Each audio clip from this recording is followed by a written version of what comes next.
Narito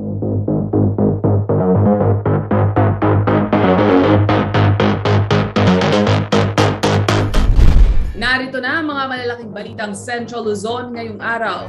Ika-4 na dose ng COVID-19 vaccine inirekomenda ng DOH sa mga senior citizen at immunocompromised individuals. 2.5 milyong mag-aaral inaasahang lalaho sa in-person classes. Mga silid-aralan na ginawang backsite pinahahanda na. Ilang sabongero nahuli at umano ng 10 pulis sa Pampanga. Higit 500,000 pesos tinangay. At pagpapahusay ng mga kawani ng BFP isinusulong. Special unit binuo para rumisponde sa iba't ibang sitwasyon.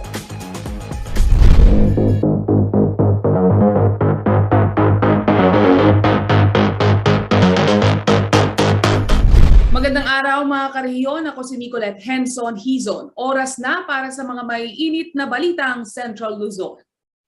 Inirekomenda ngayon ng mga eksperto ang pagbibigay ng ika-4 na dosage ng COVID-19 vaccine sa mga senior citizen at immunocompromised individuals. Hiningi na raw ng Department of Health ang basbas ng Food and Drugs Administration ukol dito. Ang hinihintay na lamang ay ang pinal na desisyon. Narito ang ulat.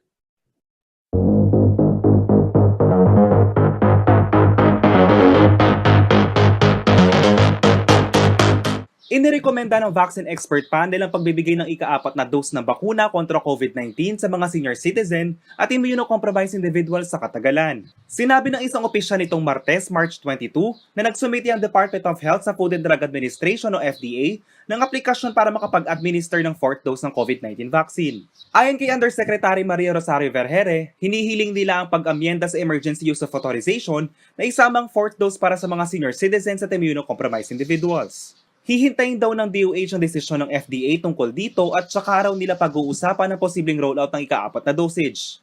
Ayon sa Vaccine Expert Panel o VEP, kinonsidera daw nila dito ang humihinang immunity ng bakuna sa katagalan. Dagdag ni Vergere, tinalakay daw ng DOH ang rekomendasyon ng VEP kasama ang lahat ng expert group sa kasalukuyan. Ibinibigay ang booster shot o 3rd dose sa mga edad 18 pataas. Kasama si Jennifer Salenga, JM De Jesus, CLTV News.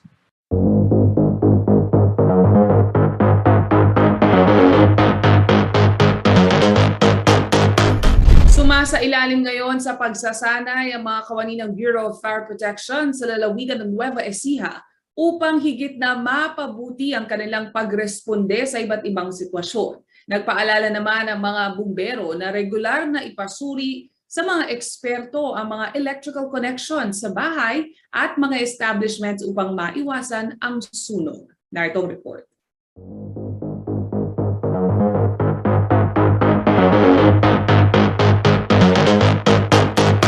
Patuloy daw ang Bureau of Fire Protection sa Nueva Ecija sa paglulunsad ng mga pagsasanay upang higit na mapahusay ang kanilang mga kawani. Ayon kay BFP Chief Officer 2 Victor de Guzman, kasama ang pagdaraos ng specialization training sa BFP Modernization Act upang mapaunlad pa ang pagbibigay serbisyo ng kanilang hanay. Bumuo rin ng iba't ibang special unit ang BFP, tulad na lamang ng Special Rescue Force kung saan ang focus ay ang rescue operation sa gitna ng kalamidad o sakuna.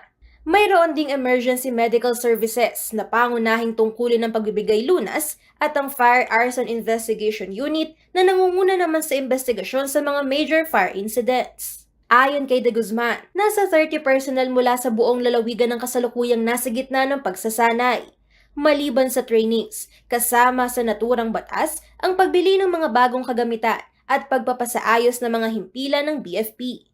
Nag-umpisa naman noong nakaraang buwan ng operasyon ng bagong istasyon sa bayan ng Santa Rosa.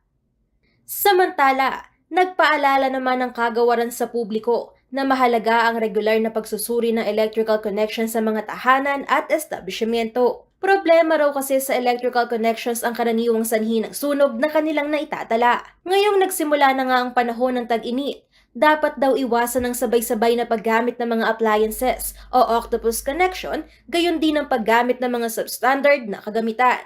Kung mag-upgrade daw ng mga appliances, dapat mag-upgrade din ng mga electrical wirings.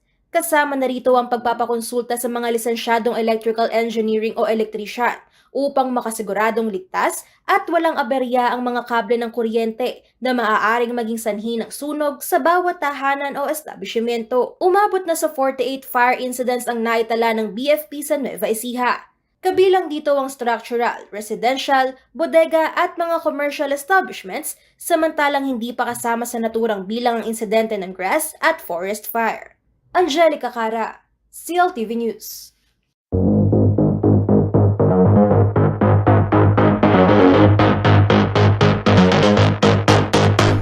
Ipinahanda na ng Department of Education ang mga paaralan na ginamit bilang vaccination site ng gobyerno. Nasa 2.5 milyong mag-aaral na kasi ang inaasahang lalahok sa expansion ng face-to-face o in-person classes. Narito ang detalye.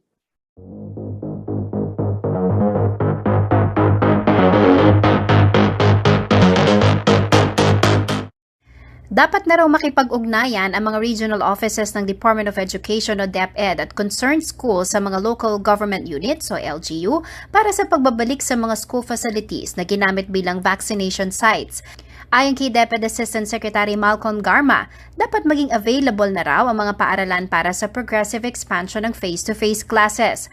Paliwanag pa ni Garma dahil kailangan ng LGU concurrence, hinahayaan ng regional directors na makipag-ugnayan sa lokal na pamahalaan para maibalik at maihanda na ang nagamit na vaccination sites. Nasa 800 paaralan sa buong bansa ang ginamit bilang vaccination sites kasabay ng pagpapabilis ng vaccination drive ng gobyerno laban sa COVID-19.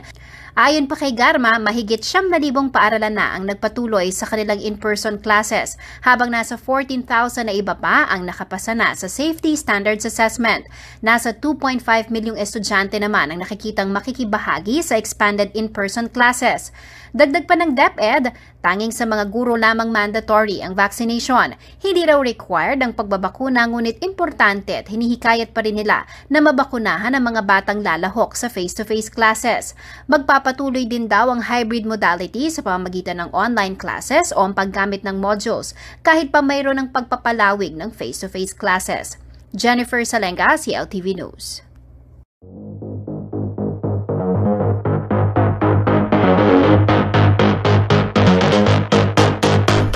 Sa pagbabalik ng CLTV Balitaan, ilang sabungero nahuli na umano ng 10 pulis sa Pampanga.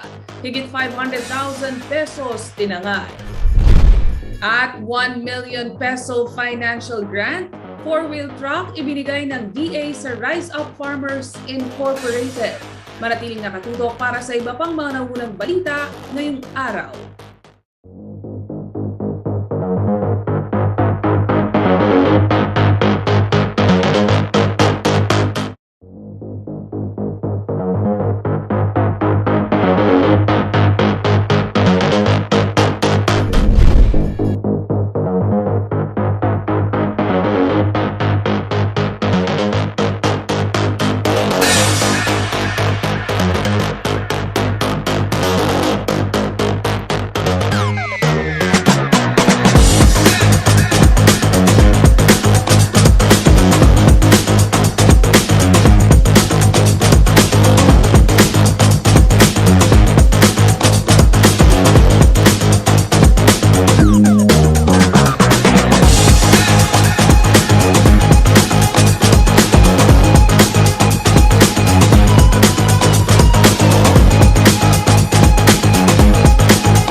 Nagbabalik ang CLTV Balitaan at sa iba pang mga nangunang balita.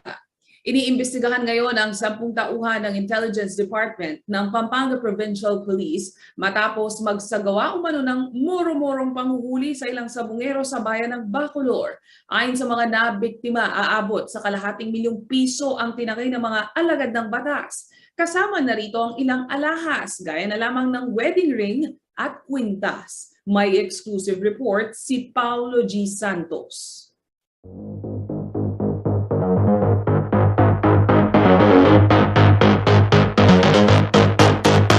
Hapon nitong Martes, March 22 nang magtungo sa tanggapan ng Pampanga Provincial Police sina Governor Dennis Delta Pineda, Bacolor Mayor Di Mandato at Police Regional Office 3 Director Police Brigadier General Matthew Bakay. Dito kanilang hiningi kay Pampanga Provincial Police Office Director Police Colonel Robin Sarmiento na ipakita lahat ang tauhan ng Intelligence Department sa mga sabungerong na biktima di umano ng hulidap o gawa-gawang panghuhuli sa bayan ng Bacolor noong March 19. Hindi pinahintulutan ang CLTV News Team na kuhanan ng video ang proseso ng pag-identify sa mga sospek, ngunit aming nasaksihan na 10 sa mga junior at senior officer na Intel Department ang nagturuan. Hindi nagtagal, umamin ang ilan sa kanilang pagkakasangkot sa sinabing illegal na operasyon. Batay sa listahan na naipagkaloob mismo ni Governor Pineda sa CLTV News, kabilang sa mga tauhan ng Pampanga Police Intel Department na sangkot sa hulidap modus ay sina Police Corporal Norman Lasaga, Police Corporal Resty de Lima, Police Corporal J.R. Macaraeg, Police Corporal Alvin Pastorin, Police Master Sergeant Romel Nool, Police Patrolman Ryan Steve Paskin, Patrolman Jeff Van Cruz, Patrolman Joshua Fernandez, Patrolman Jason Martinez at isang nagngangalang Patrolman Sales. Sa kwento ng mga sabungero, totoong sila ay nagkakapustahan sa compound ni Engineer Gopez dito sa Barangay Duhat, Bacolor nang biglang sumalakay ang mga armadong pulis. Kasalukuyan tapos na yung dalawang laro. Pangatlong laro biglang may pumasok. Yun nga nagkabiglahan kasi may mga dalang baril. Pero ang masaklap umano, hindi lamang pera kundi pati na mga alahas ang tinangay ng mga alagad ng batas. Ultimo wedding ring at kwintas daw ay pinahubad at ngayoy ayaw ng isauli. Ang nag-turnover po sa akin, yung kwintas, na binigay ko naman po sa may-ari. Yung dalawang passbook, binigay ko rin sa may-ari. Yung wedding ring, binigay ko rin sa may-ari. The rest po nun, wala. Pera ho, wala. Ang pag-amin ng ilang personnel ng Intel Department ng Pampanga Provincial Office sa moro-morong operasyon ay lantaran. Para kay Bacolor Chief of Police Major Anselmo Pineda, sabit sa koordinasyon ang mga ito dahil ultimo platter sa kanyang opisina ay walang nangyari. Nakita ko nga po, may mga umamin naman na talagang may nangyaring pagkakamali po. Pero paglilinaw ng opisyal, wala sa kanyang mga personnel sa estasyon ng Bacolor ang dawit sa hulidap.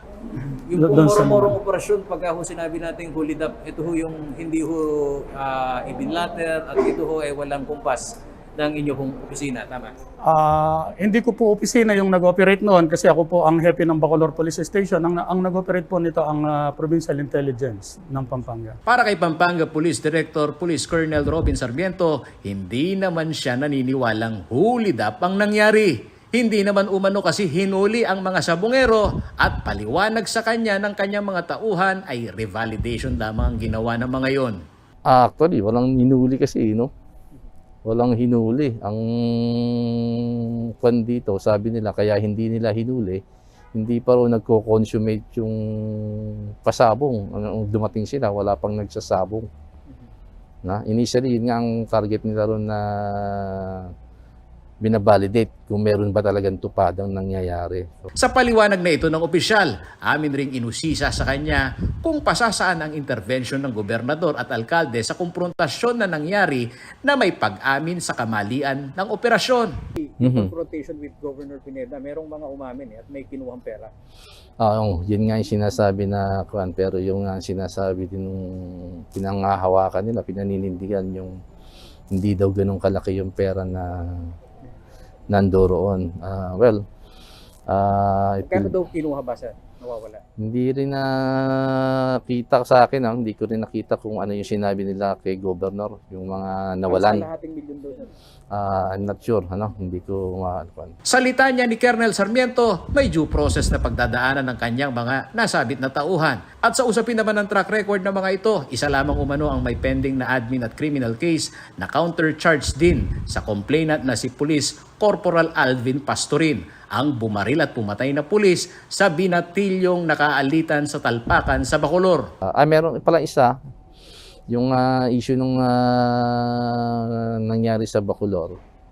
Meron isa, pero nakasampa na kasi yun, charge counter charge yung nangyari. So, hindi naman din natin ma-determine na kung sino talaga ang may sala doon. So, still, binigyan natin ng pagkakataon anong tawag dito? Yung regularity in the performance of duty. Kaya tinanggap din natin siya. Sinama muna natin siya dun sa intelligence unit natin para makatulong. Samantala, wala umanong duda si Pampanga Governor Pineda na hulid up ang eksena dahil kung lihitimo ang operasyon ay kinasuhan sana at hindi hinuthutan ang mga sabungero. Talagang hulid up naman. Sukat ba naman mawala yung pera ng mga tao? Di bale kung pinailan nila ng kaso, hindi man nila pinailan ng kaso, alam natin, illegal na yung sinasabi nila. Tupada yan. Okay. Di ba? Dapat hulihin mo. Wala, nag-step forward, nung nabuko na sila Di ba? Binigyan ko sila ng pagkakataon. Pero nung nagturo na, may nagsalita na, may naturo na, ayun, doon lang pala sila nag-step forward nung nabuko na sila. Kaya makikita mo, wala. Matatanggal sa serbisyo itong mga ito. Ang criminal case nito, makukulong itong mga ito sa ginawa nilang katarantaduhan. Paliwanag pa ni Governor Pineda ang pagtulong niya sa mga sabungerong na biktima ay hindi nangangahulugan daw ng kanyang pagtatanggol sa iligal na tupada o sugal sa probinsya, kundi pagtindig para sa mga naabuso ng kapulisan. Sa bungerong hinulid up, yun ang nangyari, di ba? Naawa po ako sa mga kapulisan, sa mga ilang taong ganito na sumisira sa pangalan nila. So, at least kagandahan, ang mga tao, mga biktima, hindi natatakot lumabas, magsalita. Para magtulungan kami mga nakaupo, para sumerbisyo sa inyo. Tutulungan namin kayo. Magtutulungan tayo para tulungan natin ng kapulisan na linisin itong agency nila. Sinusubukang kunin ng CLTV News ang pahayag ng mga pulis na sangkot sa di umano'y hulidap. Subalit tumanggi muna ang mga yon na magbigay ng pahayag. Nananatili namang bukas ang CLTV News para sa kanilang panig. Paolo G. Santos, CLTV News.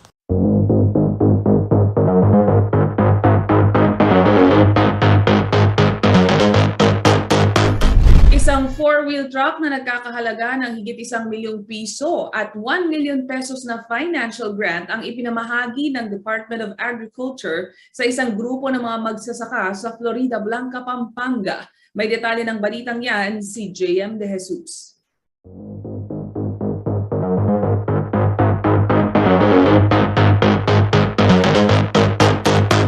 Pinangunahan ng Department of Agriculture ang pagbibigay ng nasa 1 million pesos na financial grant at 1.3 million pesos worth of four-wheel truck sa Rise Up Farmers Incorporated. Naganap ang nasabing awardee ng Kadiwa Financial Grant at hauling truck nitong March 21 sa Florida Blanca, Pampanga. Ang Rise Up Farmers Incorporated ang nangangasiwa sa direktang pag-angkat ng farm produce mula sa mga farmers patungo sa merkado. Nasa ilalim ito ng Enhanced Kadiwa ni Ani at Kita program ng Department of Agriculture. Halos 2,000 magsasaka mula sa Florida Blanca at Lubawang na tulungan umuno ng programa. Ayon sa isa sa mga farmer beneficiaries, ang Rise Up Farmers Incorporated ang sumasalo sa kanila tuwing bagsak presyo ang kanilang mga produkto. Samantala, hinikayat ni Agriculture Secretary William Dar ang Farmers Association at local government units ay pagpatuloy ang magandang nasibulan ng programa. Paraan ito upang matulungan ng mga magsasaka at mangingisda na magkaroon ng dagdag na kakayahan. Dumalo din sa naging turnover ceremony sina Assistant Secretary for Strategic Communications Noel Reyes, Regional Director Chris Polo Bautista, Guagua Rural Bank Incorporated SEVP Elizabeth Timbol, at Sakahon CEO Elaine Timbol. JM De Jesus, CLTV News.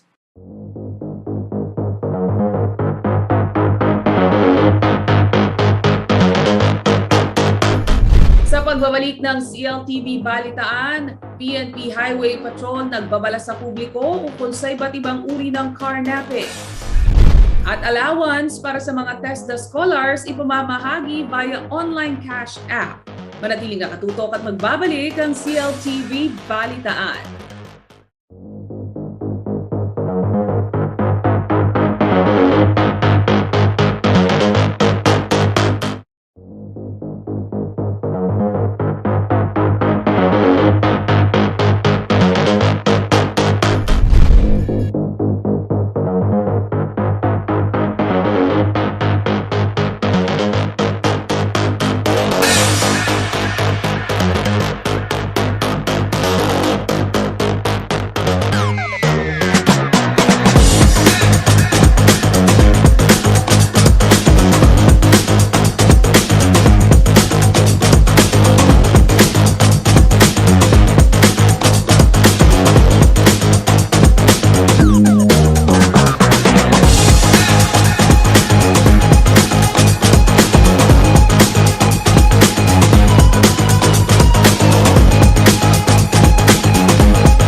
Nagbabalik ang CLTV Balitaan at sa iba pang mga nangungunang balita.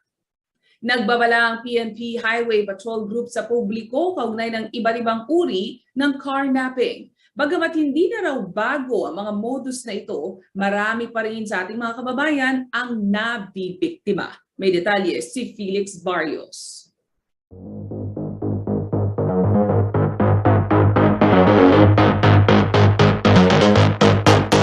Bagamat hindi na raw bagong modus, marami pa rin sa ating mga kababayan ang nabibiktima ng iba't ibang uri ng carnapping ayon sa PNP Highway Patrol Group.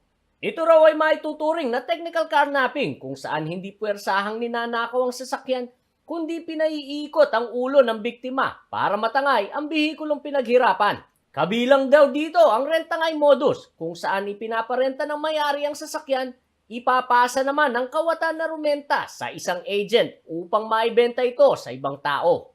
Pwede raw na chop-chop o spare parts ang binebenta at pwede rin pekehin ng mga papeles para maibenta ng buo ang sasakyan. 2 katao raw ang biktima nito, ang orihinal na may-ari ng sasakyan at ang pobreng nakabili ng sasakyan na may peking dokumento. Ang isa pang modus ay ang tinatawag na rent sangla. Karaniwang biktima rin dito ang mga may car rental company o mga individual na nagpaparenta ng sasakyan sa kagustuhan na kumita ng extra. Ang trending kasi ng modus ngayon is, yun nga, number 1 is yung rent sangla. In the same time, may magre-renta, pagka-renta, isasangla o ibebenta sa ibang tao, gagawa ng papel. So, ang biktima rito, yung mga renter na kukuhanan ng unit ng ilang beses, magkakaroon sila ng pagkatiwala, since kasing magre-renta halimbawa ng 1 linggo, after 3 days, bayad ng 1 linggo, isosoli ng 3 days, then kukuha ng 1 unit, then after that, bibiglayin ng 3 unit. Ganun ang nagiging modus ng ibang grupo. kukunin yung tiwala ng may-ari ng rent-a-car. Ang rent-sangla modus ay maaaring magkaroon ng hindi bababa sa 2 biktima. Depende na lang sa bilang ng napagbentahan o napagsaanlaan ng agent. Mayroon din namang tinatawag na assume balance o pasalo benta scam. Pangalawang modus na ngayon is yung assume balance. So ito naman, lalo ngayon nag-boom na uli yung ekonomiya natin. May mga nakakapagtrabaho ni tao, gustong bumili ng sasakyan, makakuha ng mura. May mga nagpo-post na willing to assume ka isang unit ng sasakyan na mas yung kung magkano yung na-down nila is dinadagdagan nung kukuha ng sasakyan. So after naman na makuha nila yung assume balance na yun, mawawala na yung tao. Ngayon, ang mangyayari dun sa nag-assume, ibinebenta rin sa ibang tao, sa third person. So, bali ang magbibiktima rito, yung unang may-ari, at the same time, yung pangatlong napagbentahan. At huwag kalimutan ang labas ka sa scam. Meron tayong tinatawag na yung labas ka sa modus naman na may mga financier na willing na mag-finance na gagamit ng isang tao o artista na tinatawag na mamumuhunan siya na maglalabas ng unit at the same time, pagka nailabas na sa kasa unit, hindi nababayaran sa bangko yung sasakyan. Then at the same time, yung sinasabing isang modus naman na may willing victim naman na with consent yung maglalabas ng sasakyan, gagamitin yung pangalan niya, willing siyang gamitin pangalan niya, in a sense na bibigyan siya ng kwento na itong pangalan nato na pag nabayaran ng sasakyan is mapupunta sa unit. Na ang gagawin naman nung nag-financier na pagka inilabas sa kasa, na paggamit ng pangalan niya is may kaukulang pera o kabayaran sa kanya. Na let's say halimbawa, yung isang SUV is nakausap namin isang biktima is binayaran siya ng 50,000 para lang magamit yung pangalan niya sa paglalabas ng particular na unit ng sasakyan. So after that, 3 months to 4 months, yun na. Sisingilin na siya ng bangko, collecting agency na hindi na hinuhulugan yung unit na nakapangalan sa kanya. Kung minsan ay hindi lang isang sasakyan ang nailalabas ng mga biktima sa scam na ito, gumagamit din ng identity theft ang mga kawatan upang may sakatuparan ng krimen. Mostly yung mga biktima is, yun nga, sa tamis na rin ng dila nung nagpapaliwanag na magagamit yung pangalan mo kasi, although kung minsan with consent ka lang ng isang unit, since na yung mga identification mo is nandun na, ready na, nire-reapply nila sa ibang bangko. So, magugulat ka na lang, ang sa knowledge mo, with consent, isang unit lang na pinagamit yung pangalan mo na may kabayaran na 50,000 nga, magugulat ka, may sisingil na ibang bangko. So, yun, pag na-interview mo yung biktima, ang tanong lang is, yun nga, ibinigay nila yung identification ko, may mga pinirmahan ako before. Ang ginagawa ng iba, kung ano yung pinirmahan nyo ng unang inilabas sa unang transaksyon, yun ang inililipat nila sa ibang pag-a-apply ng paglalabas sa ibang bangko. Ang paulit-ulit na babala ng Highway Patrol Group, huwag magpadala sa mga mabubulaklak na salita at laging siya sa atin ang inyong mga katransaksyon. Maari raw ipa-verify ang mga sasakyan sa pinakamalapit na opisina ng Highway Patrol Group. Felix Barrios, CLTV News.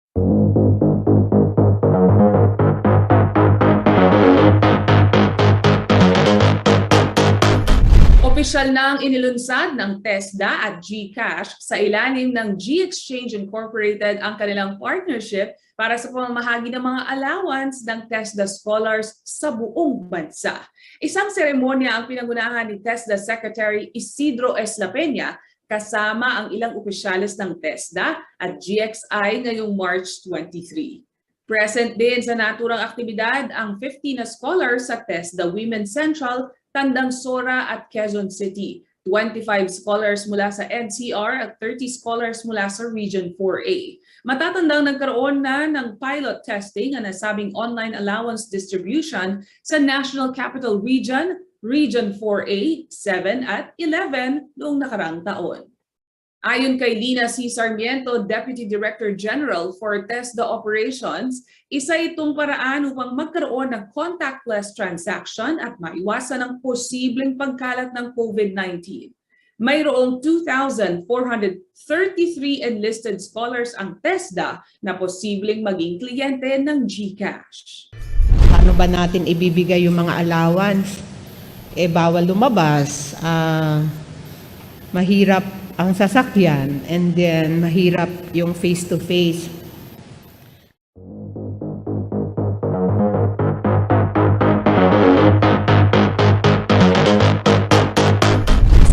Pagbabalik ng CLTV Balitaan, 2 educational facilities para sa mga katutubong AITA binuksan sa Pampanga at Tarlac. Kalipayan Bridge, formal lang binuksan sa Santa Ignacia, Tarlac. Manatiling nakatutok, magbabalik ang CLTV Balitaan.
Nagbabalik ang CLTV Balitaan at sa iba pang mga nahunang balita.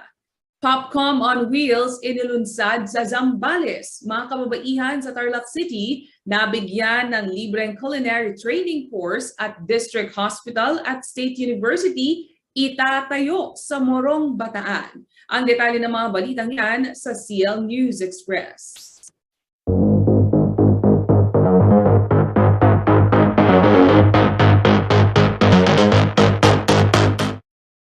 Nakiisa ang Population Commission o Popcom Provincial Office of Zambales sa pagdiriwang ng Women's Month ngayong Marso. Kaugnay nito, inilunsad ang Popcom on Wheels na may temang patuloy na naglilingkod tungo sa matatag, maginhawa at planadong pamilyang Pilipino. Sa ilalim ng programang ito, nagtutungo sa piling barangay ang Popcom upang magsagawa ng seminar tungkol sa family planning at reproductive health lalo na sa mga kababaihan. Namahagi rin ng Popcom katambal ang DKT Philippines Foundation Incorporated ng mga family planning products. Sa Tarlac City naman, sumentro ang aktibidad para sa mga kababaihan sa isang culinary training course. Sila ay mga miyembro ng Kaisa Women's Organization. Ilan sa mga training courses na handog ng lokal na pamahalaan ng Tarlac City ay paggawa ng mga usong pagkain, delicacies, at inumin gaya na lamang ng milk tea, takoyaki, maki and sushi, flavored chicken wings at pizza. Pagkatapos ng kanilang pagsasanay, tutulungan din umano sila kung paano magsimula ng isang munting kabuhayan mula sa kanilang natutunan. Samantala, nakatakda ng itayo sa Morong, Bataan ang isang ospital at State University. Nagkaroon na ng groundbreaking at time capsule laying nitong Martes sa pangunguna ng pamahalaang panlalawigan at ng lokal na pamahalaan ng Morong. Ang planong district hospital ang kauna-unahang ospital ng bayan habang ang universidad naman ang ikapitong campus ng Bataan Peninsula State University. Itatayo ang dalawang institusyon sa Barangay Sapang. John William Chua, CLTV News.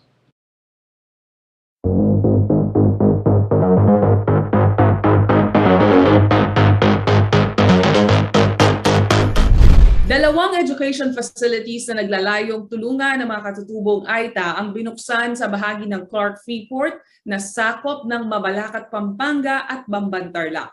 Kabilang sa mga serbisyong nais ipagkaloob ng mga pasilidad ang pagbibigay ng early education, responsible parenting at mga livelihood trainings, feeding programs at mga health services. Naritong report.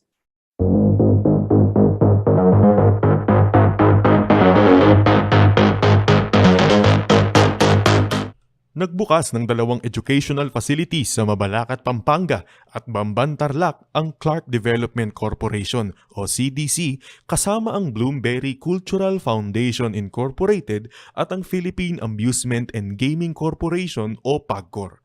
Tinawag ang mga pasilidad na pagsasarili family care centers na naglalayong magbigay tulong sa mahigit 50 AITA children para sa kanilang holistic development. Kabilang dito ang pagbibigay training para sa early education, responsible parenting, mga livelihood trainings, feeding programs at mga health services. Pinangunahan ni na CDC Chair Attorney Edgardo Pamintuan ang ribbon cutting ceremony para sa paglulunsad ng 2 pasilidad. Ayon kay Pamintuan, matagal na raw layuning i-develop ng CDC ang mga lugar ng pagtatayuan ng 2 pasilidad. Nagpapasalamat rin ang dating CDC Chair Jose De Jesus sa mga tumulong para sa pag-unlad ng proyektong ito.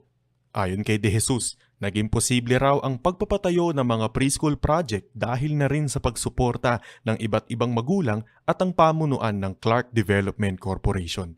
Ang mga bagong bukas na pasilidad ay 2 sa 5 pagsasarili family care centers na maipapatayo sa CADT 025A area. John William Chua, CLTV News.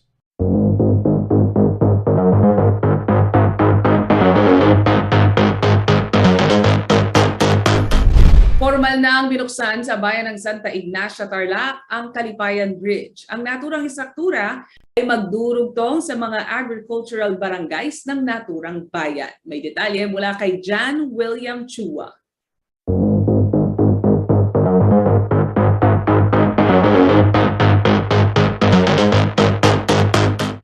Formal nang binuksan ng mga opisyales mula Department of Agrarian Reform, Department of Public Works and Highways at ibang lokal na opisyales ng Tarlac ang Kalipayan Bridge sa Santa Ignacia, Tarlac noong Martes.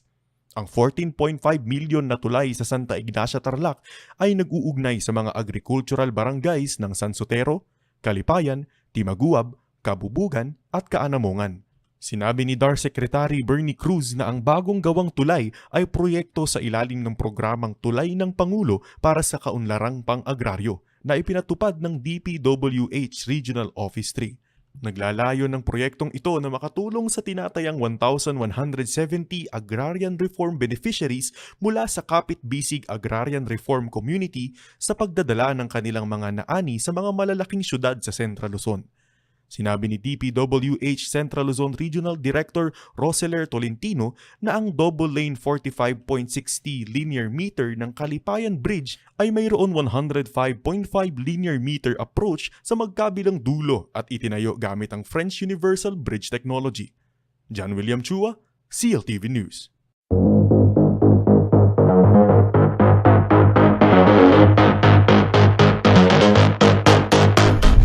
Abangan mamayang 5:30 ng hapon dito sa Facebook page ng CLTV ang Plataforma 2022 Candidates Forum. Maghaharap sa unang episode ang mga mayoral aspirant ng Mabalacat City na sina re-electionist Mayor Chris Garbo, dating Mayor Boking Morales at broadcaster na si Deng Pangilinan.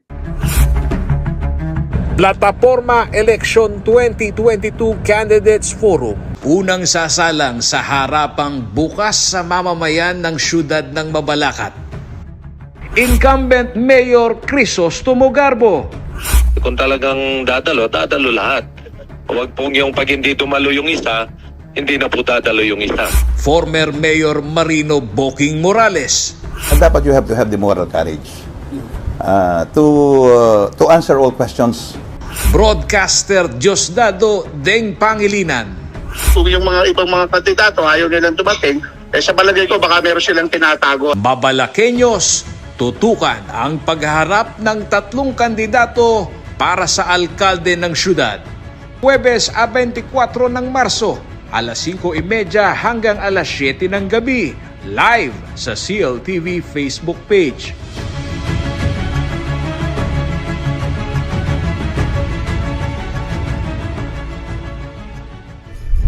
Yan ang mga balitang nakalap ng CLTV Balitaan. Para sa karagdagan pang detalye, maaari niyong i-follow ang aming social media pages at CLTV36Official at CLTV36 News. Kung nais nyo balikan ang mga programa ng CLTV, maaari niyong bisitahin ang aming YouTube channel at CLTV36Official at ang aming website www.cltv36.tv. Mapapanood din ang mga programa ng CLTV nationwide via Signal Channel 115 at sa aming 39 cable partners. Kasama ang buong puwersa ng CLTV News and Current Affairs. Ako si Nicolette Henson Hizon. Maraming salamat po.